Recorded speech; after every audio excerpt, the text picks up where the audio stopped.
Bonjour à tous, très belle matinée sur France 3. Soyez les bienvenus dans Rhône-Alpes Matin, votre magazine régional. Nous sommes le jeudi 15 octobre. Nous fêtons aujourd'hui les Thérèse et les Aurélie. Bonne fête à elles. Et tout de suite, un petit coup d'œil sur le sommaire de l'émission d'aujourd'hui. Nous reviendrons bien évidemment sur le Festival Lumière qui a lieu en ce moment à Lyon, en compagnie d'une grande dame du 7e art qui vient présenter 2 films au public aujourd'hui. Cette immense comédienne, c'est Françoise Fabian. Nous irons aussi à Montségur-sur-Lauzon, dans la Drôme, où aura lieu samedi la 2e édition de la journée américaine. Au programme, démonstration de forgerons et d'orpailleurs, expo de voitures et bien sûr de la country, du football américain et même un concours de pin-up. Nous retrouverons d'ailleurs ensuite notre pin-up du web, Dolores Mazzola, qui nous présentera 2 sites internet d'information qui méritent d'être connus. Il propose un contenu plus riche que les 5 sujets qui tournent en boucle toute la journée sur les chaînes dites d'information. Direction les États-Unis à présent, mais sans quitter la France. Je vous explique.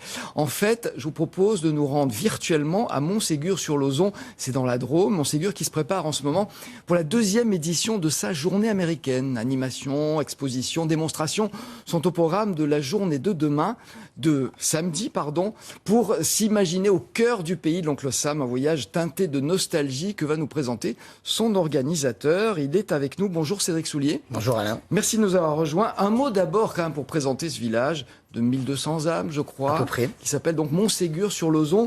C'est pas très loin de Pierrelatte, à une trentaine de kilomètres. Pierrelatte, Saint-Paul-Trois-Châteaux, Grignan, la comtesse de Sévigné. Et c'est un joli village. C'est un très joli village avec un château du 8e siècle, il me semble. Ouais.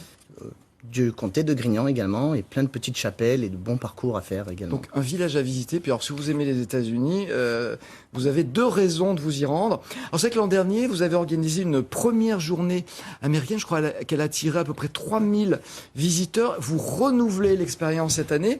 Quel est, on peut dire, l'esprit de cette journée ? C'est familial.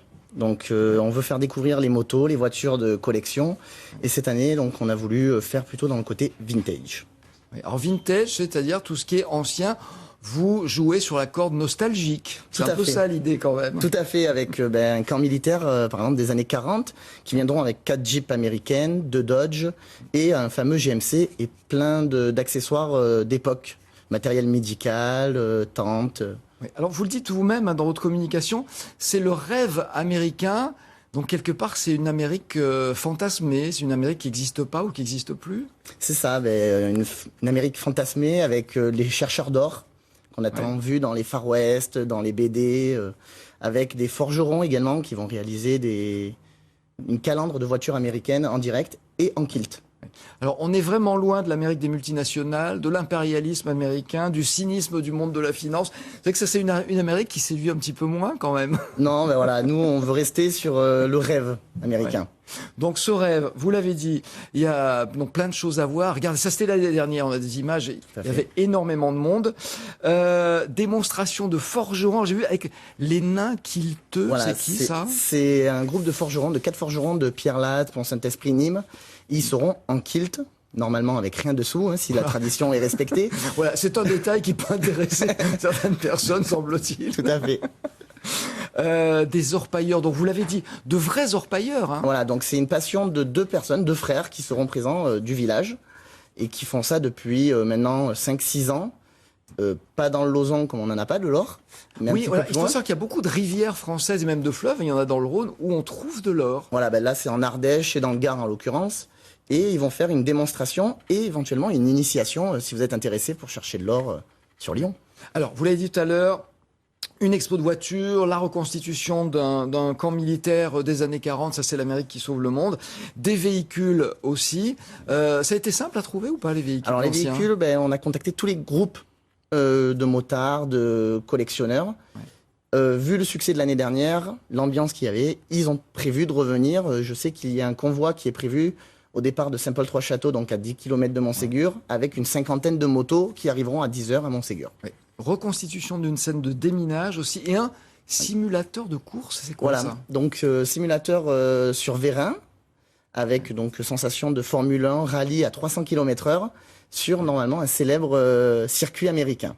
D'accord. Oh, le nom, on peut le donner, le nom du circuit, je pense. Non, sauf si c'est une marque. C'est une marque et on n'a pas la certitude du circuit encore. D'accord. Alors, il y aura bien évidemment, c'est vrai qu'on ne parle pas de l'Amérique, de la nostalgie sans country, donc démonstration de football américain. Voilà, on a un club de foot américain à Saint-Paul-Trois-Châteaux, le village d'à côté, qui s'entraîne sur le terrain de Montségur et donc ils vont nous faire 2 fois 20 minutes en expliquant les règles comme il faut. Et puis un concours de pin-up. On est un peu dans le cliché là quand même. C'est totalement dans le cliché. Mais assumé, et c'est pour... D'habitude, dans les concentrations américaines, c'est du défilé. Donc c'est vraiment des personnes qui font ça toute l'année. Et là, c'est peu importe qui peut venir participer. Là, c'est des volontaires. Tout le monde peut venir participer. Il n'y a personne qui est trié. Donc il n'y a pas de sélection, on est une fille, on a envie de passer pour une pin-up, on y va. Voilà, et vous pourrez, avec les nombreux stands qui seront présents, donc à peu près 25, acheter la robe sur place par exemple. Et vous faire maquiller et coiffer. Vous avez tout prévu. La journée se termine en musique avec un groupe ? Oui, à partir de 19h avec les Pink Cadillac, un groupe gardois. Donc on reste quand même très local, avec du rockabilly pendant 2 ou 3 heures.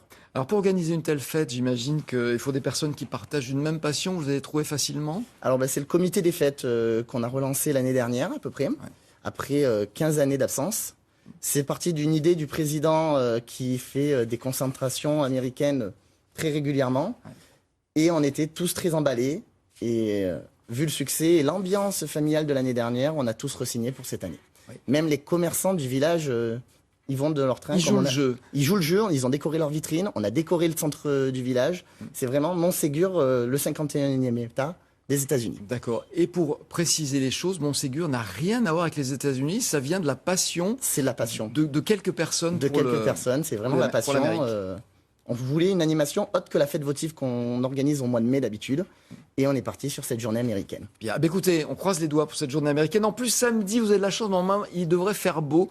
Vous passerez dans une fenêtre de beau temps. Il faut en profiter. Donc, 2e journée américaine, Montségur-sur-Lozon. Et c'est donc samedi de 10h à la nuit. Et on clôturera par le match de rugby gagné par la France, j'espère. On croise les doigts là aussi. On passe à la chronique web. C'est avec Dolores Mazzola. Bonjour Dolores. Bonjour Alain. Et cette semaine, on va parler de 2 sites d'information. Pourquoi ? Parce que c'est vrai que si vous regardez les chaînes d'infos, on nous raconte un peu toujours la même chose à longueur de journée. J'ai dit 5 sujets qui se répètent, mais c'est parfois moins. Parfois moins. Oui, aujourd'hui, je vais vous parler de 2 nouveaux venus dans le petit monde du web journalisme, 2 petits Lyonnais qui ont une particularité, c'est qu'ils font partie de cette nouvelle tendance du slow journalisme. Qu'est-ce que c'est que ça ? Alors, le slow journalisme, Alain, très vite. On parle de la journée américaine pour parler anglais. Oui, voilà, je le fais, j'en profite. Le slow journalisme, Alain, est à l'actualité ce que la slow food est à l'alimentation, c'est-à-dire on prend son temps, on a des beaux sujets bien copieux, bien faits, bien écrits, un petit peu longs et pour lesquels il faut du temps pour pouvoir les apprécier. Donc c'est vraiment par opposition au fast-food. Tout à fait, par opposition au fast-food et à ce qui se consomme très rapidement, très vite et donc il ne reste pas grand-chose. Alors, je voulais vous parler de 8e étage, un petit site lyonnais qui est né il y a 1 an et demi, qui est dans le 8e et qui veut prendre de la hauteur. C'est un site très sympa qui fait de l'actu nationale et internationale et non pas locale. Alors, l'ambition de ce site, effectivement, c'est de traiter des sujets que la presse classique délaisse et qui sont non pas des sujets anecdotiques, mais des sujets de fond, des sujets lourds. Alors, je prends par exemple un sujet, moi, qui m'a beaucoup intéressé sur le tourisme macabre à Tchernobyl, ou encore un autre sujet comme les femmes victimes de l'acide en Inde. Donc, ce sont des sujets pour lesquels il faut du temps et qu'il faut prendre le temps de lire. Alors, je voulais vous parler aussi de 8e étage aujourd'hui parce que ils sont en pleine campagne de financement participatif sur Ulule. Le crowdfunding. Le crowdfunding, on le dit aujourd'hui, on a le droit. Merci. Donc, ils sont en pleine campagne de financement participatif pour pouvoir justement se développer, trouver des fonds et aller de l'avant. Et je voulais vous parler aussi d'un autre magazine dont on vous a déjà parlé sur cette antenne qui s'appelle Iceberg. C'est un nom néerlandais, c'est Iceberg en fait. C'est un très beau site qui fait aussi partie de cette tendance du crowdfunding. Non, de la du slow journalisme. Beaucoup plus tendance, beaucoup plus dans l'air du temps, beaucoup plus graphique, avec effectivement ces nouveaux outils qui le permettent aujourd'hui et il donne tout de suite le ton sur la page avec 3 boutons de navigation promptement si vous voulez aller très vite et si vous avez besoin de lire des infos vite. Calmement si vous voulez un contenu plus enrichi et pour lequel vous avez un peu plus de temps. Et lentement là si vous voulez des longs formats très beaux beaucoup plus riche, avec de la très belle photo et des choses beaucoup plus accessibles. C'est comme dans un restaurant gastronomique, on choisit son menu. Au choix. Voilà, en fonction du temps dont on dispose. Moi, je veux dire que je me suis un peu promené sur les deux sites. Ils sont vraiment très bien. Très intéressant. 8e étage soigne peut-être un peu moins la forme. En revanche, les sujets de fond sont vraiment très intéressants. Et on nous parle de choses dont on n'entend jamais parler ailleurs. Voilà. Merci beaucoup Dolores de nous éclairer comme ça. Avant de nous quitter, les coups de cœur du jour. Et tout d'abord, le Festival international Sens Interdit, c'est du 20 au 28 octobre dans les théâtres lyonnais. 15 spectacles venus de 14 pays, dans 15 théâtres. Ce festival s'intéresse aux questions des mémoires, des identités et des résistances. Il donne la parole à des artistes atypiques. À noter aussi la 30e édition des Journées des fruits d'automne. C'est ce week-end à Treffort-Cuisiat dans l'Ain. Les courges et les potirons, le miel, les noix et les confitures en sont les vedettes. Au programme marché de producteurs, mais aussi exposition de champignons et surtout de pommes et de poires. 700 à 800 variétés y sont présentées. C'est à ne pas manquer.